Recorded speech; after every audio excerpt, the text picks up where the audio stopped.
आप सभी को जय मसीह की। प्रभु आप सभी को बहुत आशीष दे। आज एक बहुत बड़ा प्रश्न उठकर बैठा है कि पवित्र शास्त्र के द्वारा अगर हम इस चीज़ को जांचें कि हमें शारीरिक संबंध बनाना चाहिए या नहीं बनाना चाहिए। और अगर पवित्र शास्त्र में अगर प्रभु के बारे में जाने तो वचन में लिखा है कि हमारा परमेश्वर तो पवित्रता के कारण महाप्रतापी है। और यह भी लिखा है हमारा परमेश्वर पवित्र है। लिखा है कि मैं पवित्र हूँ और तुम भी पवित्र बनो और सिद्ध बनो क्योंकि मैं सिद्ध हूँ। पवित्र बनो क्योंकि तुम्हारा बुलाने वाला पवित्र है। अब परमेश्वर क्या इस बात के लिए अलाउ करता है कि हमें शारीरिक संबंध बनाना चाहिए, और किस प्रकार से, कैसे, किन किन चीज़ों के लिए प्रभु अलाउ करता है? ये बहुत बड़ा प्रश्न है। बहुत से लोग सोचते हैं परमेश्वर तो पवित्र है, लेकिन फिर शारीरिक संबंध क्यों बनाया जाता है एक मनुष्य मनुष्य के बीच में? अगर हम प्रभु के बारे में और जाने तो बहुत सारी जगह, कई जगह लिखा है परमेश्वर की पवित्रता के बारे में। यहाँ तक कि स्वर्गदूत भी एक दूसरे को कहते हैं, परमेश्वर की पवित्रता को देखकर एक दूसरे को कहते हैं कि पवित्र पवित्र पवित्र सेनाओं का यहोवा पवित्र, जो था, जो है और जो आने वाला है, वो पवित्र है, वो पवित्र है, वो पवित्र है। ये सच्चाई है, हमारा परमेश्वर पवित्र है। लेकिन कहीं ना कहीं जब हम शारीरिक संबंध वाली बात को लेकर आते हैं तो कहीं ना कहीं हमारे मन में ये सवाल उठता है, यार ये क्या पाप नहीं है? ये क्या व्यभिचार नहीं है? देखो, परमेश्वर को अगर हम देखें, उसके वचन के अनुसार देखें, अगर हम उत्पत्ति में चलें तो परमेश्वर ने सिर्फ एक ही रिश्ता बनाया है, जो है पति और पत्नी का। और जब वो आपस में शारीरिक संबंध बनाते हैं, जब वो आपस में प्रेम करते हैं, तो वो पवित्र कहलाया जाता है। कब? शादी के बाद।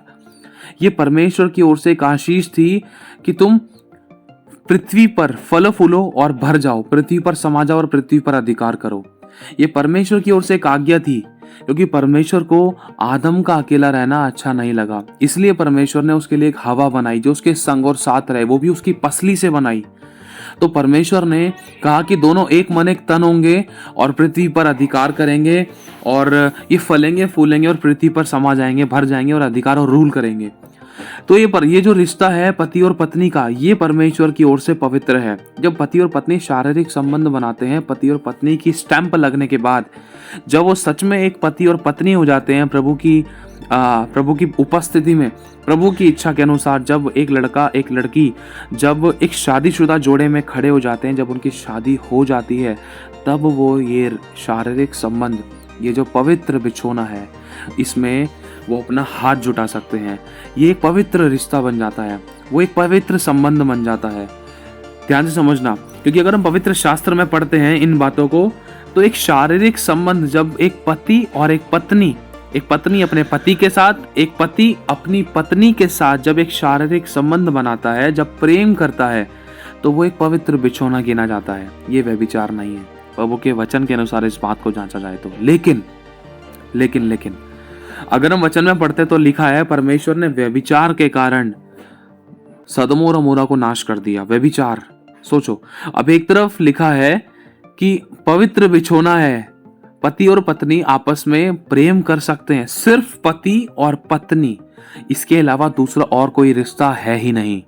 परमेश्वर पिता ने किसी और थर्ड पर्सन को, किसी और व्यक्ति को कोई गलत संबंध बनाने के लिए आज्ञा दी ही नहीं, क्योंकि परमेश्वर तो खुद व्यभिचार से नफरत करता है। जैसा कि हम सदोम और अमोरा के बारे में जानते हैं, और नीनवे शहर के बारे में जानते हैं, दाऊद के बारे में हमें पता है, सुलेमान के बारे में पता है, शिमशोन के बारे में पता है। जिन जिन लोगों ने ऐसे ऐसे काम किए, क्या क्या उनके साथ घटनाएं घटी। शिमशोन को तो अपनी जान से हाथ धोना पड़ा। लिखा है यहोवा उसके पास से चला गया। बचाने वाले परमेश्वर ने ही अपना हाथ शिमशोन के सर पे से हटा लिया, तो कोई बचा नहीं सका शिमशोन को। लिखा है उसकी आंखें फोड़ दी गई, उसको तमाशा बना दिया गया, उसको गंजा कर दिया गया। कहाँ वो शेर और भालू को यूं ही मार दिया करता था, फाड़ दिया करता था, लेकिन एक टाइम ऐसा आया कि उसको खुद तमाशा बना दिया गया और उसकी आंखें फोड़ दी गई, उसको नचाया गया, बांध दिया गया उसको।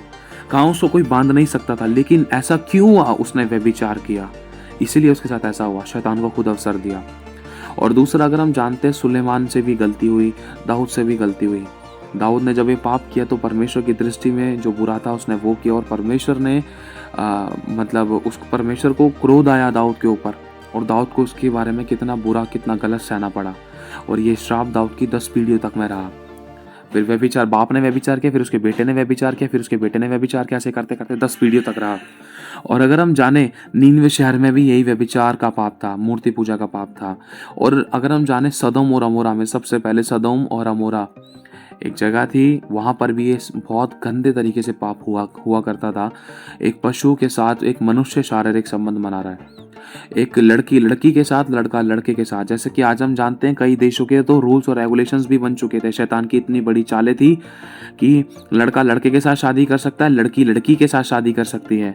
और आज हम लोग इन चीज़ों को जानते हैं, हमने कई बार इन चीज़ों को नोटिस भी किया है, देखा भी है अपने माहौल के अंदर कि लड़का लड़की, जो चीज़ एक लड़का लड़की को शादी होने के बाद करनी चाहिए, एक पवित्र रिश्ता शादी होने के बाद बनाना चाहिए, पवित्र बिछोने पर शादी होने के बाद सोना चाहिए, लेकिन शादी होने से पहले ही एक लड़का और लड़की शारीरिक संबंध बनाते हैं, व्यभिचार करते हैं, जिसके कारण बहुत सारे लोग ठोकर भी खाते हैं और व्यभिचार करने के कारण वो अपने ऊपर दंड भी लेकर आते हैं। उनको पता भी नहीं रहता है। थोड़ी सी देखो, शैतान शुरुआत में मीठी गोली देता है, लेकिन उसका असर बाद में पता चलता है।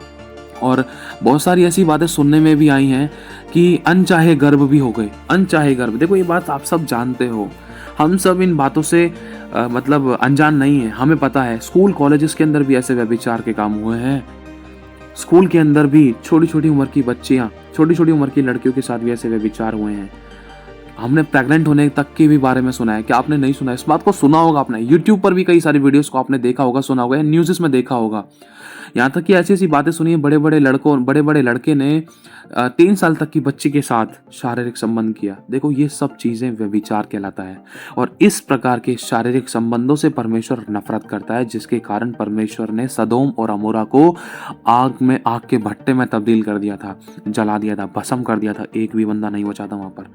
परमेश्वर का पवित्र न्याय वहाँ प्रकट हुआ था। न्याय, अगर इंसान गलत है तो न्याय जहाँ पर प्रबल हो जाता है ना, वहाँ बच नहीं सकता इंसान। ये तो परमेश्वर की दया है। नीनवे शहर को परमेश्वर ने नाश होने से पहले एक चेतावनी दे दी थी, तुम मन फिरा लो, अगर नहीं फिराओगे ना तो मैं सदम और अमोरा के समान आग के भट्टे में मिला दूंगा।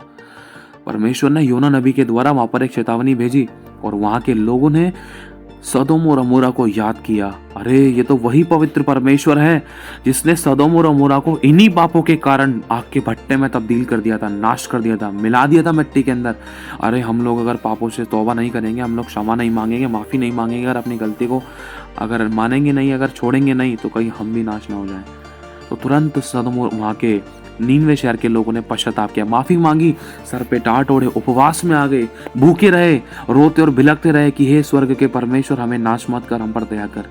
और एक समय ऐसा आया, परमेश्वर ने उनको नाश नहीं किया। क्यों? क्योंकि उन्होंने पश्चाताप किया। लिखा है, जो अपने अपराध छिपा रखता है उसका काम सफल नहीं होता, परंतु जो उनको मान लेता और छोड़ भी देता उस पर दया की जाएगी। तो प्रभु आज हमें बतलाना चाहता है, शारीरिक संबंध एक पवित्र बिछोना है, एक परमेश्वर की ओर से बहुत बड़ी आशीष है। किसके लिए? सिर्फ पति और पत्नी के लिए। लेकिन अगर कोई थर्ड पर्सन किसी भी प्रकार का शारीरिक संबंध बनाता है, लिखा है जो पराई स्त्री के वो छुएगा, जो पराई स्त्री के पास जाएगा, वो जो उसको छुएगा वह दंड से ना बचेगा। सोचो। और अब अय्यूब ने कहा था, मैंने अपनी आंखों से वाचा बांधी है कि मैं किसी स्त्री के ऊपर दृष्टि ना डालूं। सोचो कितना पवित्र जीवन जीने वाला मोमेंट है ये मसीह जीवन। अगर हम जाने, लिखा है जैसा तू मन में सोचे वैसा तू है। अब सोचो सुबह से लेकर शाम तक हमारे मन के विचार कामना में कैसे होते हैं, लेकिन हम तुरंत माफ़ी मांगकर पश्चाताप करके अगर अपने मन में इस प्रकार के डर रख के अगर हम आगे बढ़ते कि प्रभु मुझसे गलती की, तो प्रभु ज़रूर माफ़ करता है, तुरंत माफ़ करता है। प्रभु तुरंत माफ़ करने वाला परमेश्वर है। चाहे हम सामने वाले को माफ़ करने में देर लगा दें, क्षमा करने में देर लगा दें, चाहे हम दूसरे के अपराधों को उगाड़ दें या गड़े मुर्दों को उखाड़ ले, लेकिन प्रभु ऐसा नहीं करता। प्रभु तुरंत माफ़ करता है और हमारे अपराधों को हमेशा के लिए ढांप देता है और कहता है तू भी याद मत कर, मैं भी याद नहीं करूँगा, मेरे बच्चे मेरी बच्ची। लेकिन हम दूसरे के भी पापों को उखाड़ते हैं और खुद भी पाप में लिप्त रहते हैं। तो आज इन बातों को हमेशा याद रखना कि परमेश्वर ने शारीरिक संबंध सिर्फ एक ही रिश्ते के लिए कहा है, जिसे हम पवित्र बिछोना भी कहते हैं पवित्र शास्त्र के द्वारा। वो है सिर्फ एक पति और पत्नी का रिश्ता। जब वो एक पति और पत्नी के बंधन में बंध जाते हैं, तब ही वो एक शारीरिक संबंध बना सकते हैं, जो एक पवित्र रिश्ता कहलाया जाता है। और दूसरा, अगर कोई पति और पत्नी होने के अलावा या किसी और पति पत्नी के साथ, मान लो एक पति पत्नी उनकी शादी हुई, लेकिन दोनों पति पत्नी का मुंह दूसरे पति पत्नी की ओर है, एक लड़के का मुंह जिसकी शादी हो चुकी है अपनी पत्नी को छोड़कर किसी और के साथ सो रहा है, व्यभिचार कर रहा है, तो वो व्यभिचार कहलाएगा। सिर्फ शारीरिक संबंध अपनी पत्नी के साथ, अपने पति के साथ, वो भी शादी होने के बाद ही बनाया जा सकता है। इसके अलावा अगर कोई शारीरिक संबंध बनाता है या संबंध की ओर तक जाता है या व्यभिचार में अगर कहने का मतलब अगर हम व्यभिचार के कारण अगर किसी को छूते भी हैं, व्यभिचार करने के कारण किसी को छूते भी हैं, तो वो व्यभिचार कहलाता है। और व्यभिचार के कारण सदोम और अमोरा में मृत्यु आई थी। व्यभिचार के कारण श्राप आए थे, श्राप 10 पीढ़ियों तक चले थे। मेरे भाई और बहनों, व्यभिचार का श्राप 10 पीढ़ियों तक होता है। जो काम बाप ने व्यभिचार किया तो बेटा भी व्यभिचार, फिर उसका बेटा व्यभिचार, ऐसे इस प्रकार से।